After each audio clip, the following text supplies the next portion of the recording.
Salve, salve, minhas queridas, meus queridos, meus amados, meus amores.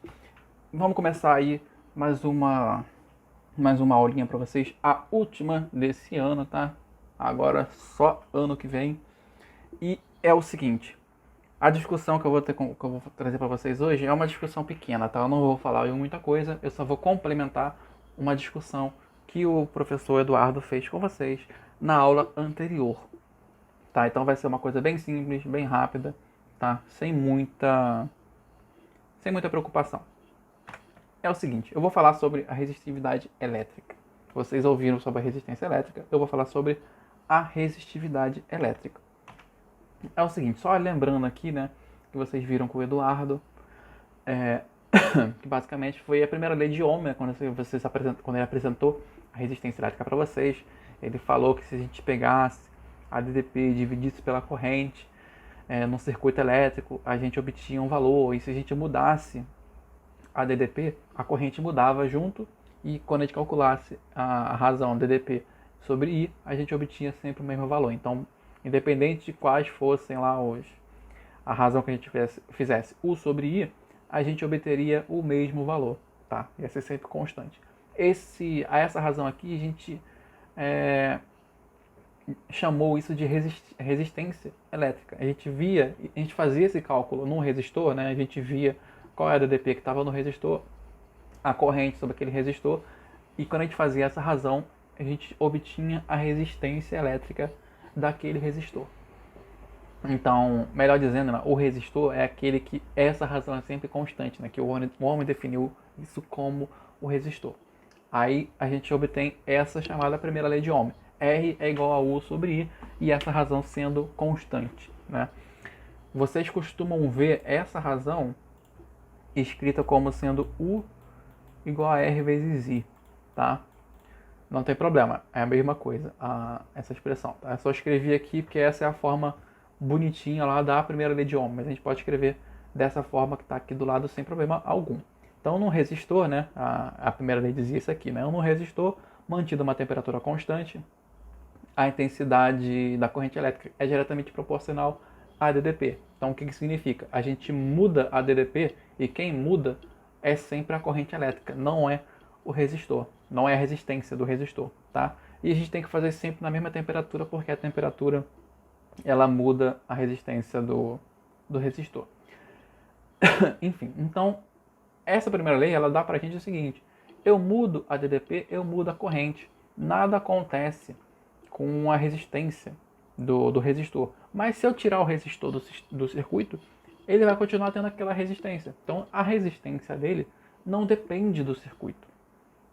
Se a resistência dele não depende do circuito, do que a resistência dele depende? Tá? O Ohm verificou quais são as dependências da resistência do resistor. Tá? E a gente vai discutir elas agora. Vou considerar o seguinte: vou considerar aqui esse exemplo dessa experiência, né, que o Ohm fez, que é o seguinte: um resistor de comprimento L e área de seção transversal, né, é S. Então, é basicamente um resistor cilíndrico aqui, tamanho comprimento L, e a área de seção transversal dele eu estou chamando de S. Na mesma temperatura, né, o que a gente verifica? A gente verifica o seguinte: a resistência elétrica desse resistor ela é diretamente proporcional ao comprimento do resistor. Ou seja, se o resistor ele tiver um comprimento maior, ele vai ter uma resistência maior.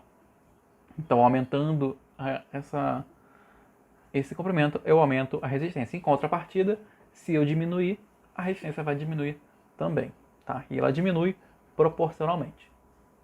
Além disso, se a gente pegasse um resistor com uma espessura mais larga, a gente percebia o seguinte, que a resistência diminui.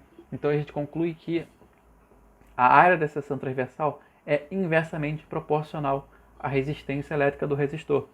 Significa que se a gente pegar um resistor mais largo, eu vou ter uma resistência menor. Se eu pegar um resistor mais fino, eu vou ter uma resistência maior. Com essas duas conclusões aqui, né, do comprimento ser diretamente proporcional e a área da seção ser inversamente proporcional, Ohm conseguir escrever essa expressão aqui. Resistência é igual a ρ vezes L sobre S. Né? Porque o L é diretamente proporcional, então se o L aumenta, esse cara aumenta. Se o S é inversamente, se ele aumenta, essa razão vai diminuir. E essa multiplicação aqui ela vai dar menor e a resistência vai diminuir. Mas quem é esse ρ aqui? Esse ρ, nos cálculos, a gente chama esse cara de um coeficiente de proporcionalidade. Tá? Esse cara, ele aparece no meio das contas, beleza? E o homem percebeu que isso aí depende do material do resistor. Então, esse cara, a gente chama esse coeficiente de resistividade elétrica, tá? E essa resistividade elétrica, ela está atrelada, ela está relacionada ao material, uma característica do material. Então, se eu tenho um material que ele é condutor, né? Que ele é um bom condutor, significa que ele apresenta uma resistência elétrica pequena. Então, se ele tem uma resistência elétrica pequena, significa que ele tem uma resistividade pequena. Então, os condutores, eles apresentam esse cara aqui, eles apresentam uma resistividade elétrica pequena. Em contrapartida, os isolantes, eles apresentam uma resistência elétrica muito grande. Então, a resistividade elétrica de um material isolante, ela é muito grande. E isso vai levar a resistência elétrica dele a ser bem grande. Beleza? Então, quando a gente fala para vocês lá no começo do condutor, do isolante, do supercondutor, tá? Essa definição, né? O fato de ser isolante, o fato de ser condutor, está relacionado à resistividade do material. O supercondutor, né? É o cara que não tem resistência elétrica, então a resistividade elétrica de um supercondutor, ela é nula, né? Então esse ρ aí é nulo, essa multiplicação dá nula, a resistência vai a zero. Beleza? E isso, né? Essa definição, essa expressão que define a resistência de um resistor, ela é chamada de segunda lei de Ohm, tá? Ela não afeta diretamente a primeira lei de Ohm, né, que é U igual a R vezes I, mas as duas podem ser trabalhadas em conjunto dentro de um exercício, dentro de uma experiência, ou qualquer coisa que vocês estejam fazendo dentro de um circuito elétrico, beleza? E é só isso. Nada mais a respeito da resistividade e resistência elétrica. Era só o que ficou faltando para discutir a respeito da resistência elétrica. O Eduardo mostrou para vocês como é que era a associação de resistência, né? Botar várias resistências dentro de um circuito. E isso eu não vou voltar nessa discussão porque ele já fez isso com vocês. Eu só precisava falar mesmo da resistência. Para dizer como que a gente calculava a resistência de um material. E para finalizar, o que a gente vai falar agora? Potência elétrica. Eu vou falar para vocês isso aí rapidinho, suave demais, tá? Potência elétrica dissipada é o seguinte. Esse termo que a gente coloca dissipada, a gente está querendo dizer o seguinte. A gente está querendo dizer a potência que um resistor vai consumir.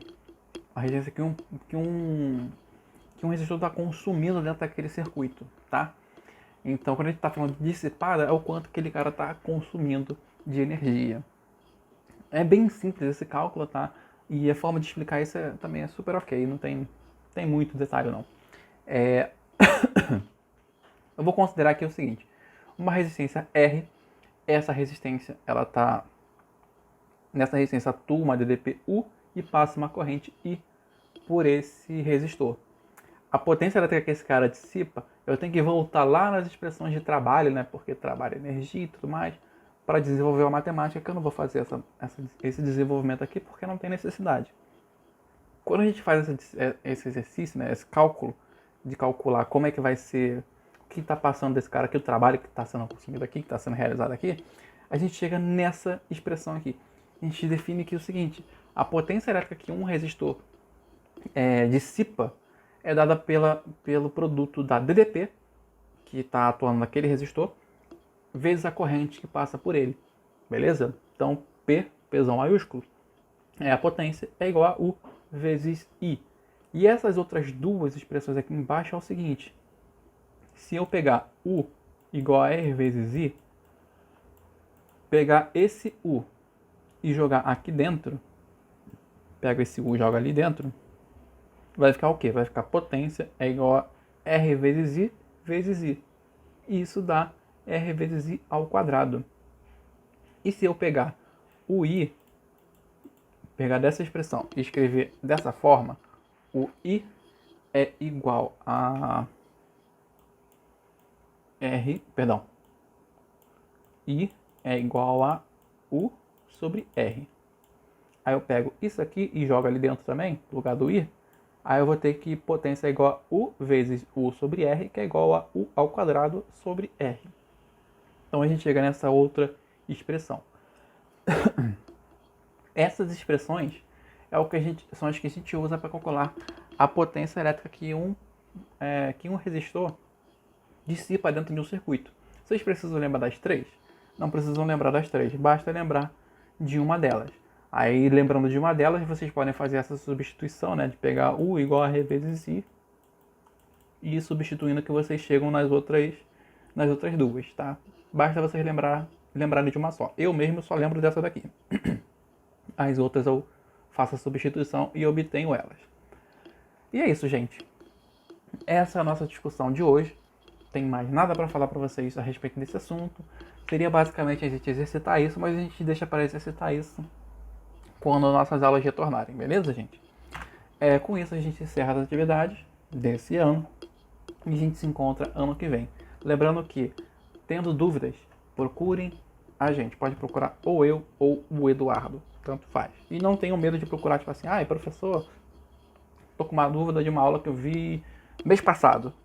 Pode perguntar, sem medo de ser feio, não tem problema nenhum. Não é porque essa aula da semana, você perdeu essa semana, você não conseguiu falar e você não vai falar mais. Pode falar, sem problema algum, que a gente vai responder, beleza? Um abraço para todo mundo e um bom Natal, um bom Ano Novo, um bom descanso. Espero que vocês consigam descansar a cabeça de vocês para continuar os estudos. Falou, gente, um abraço para todo mundo aí.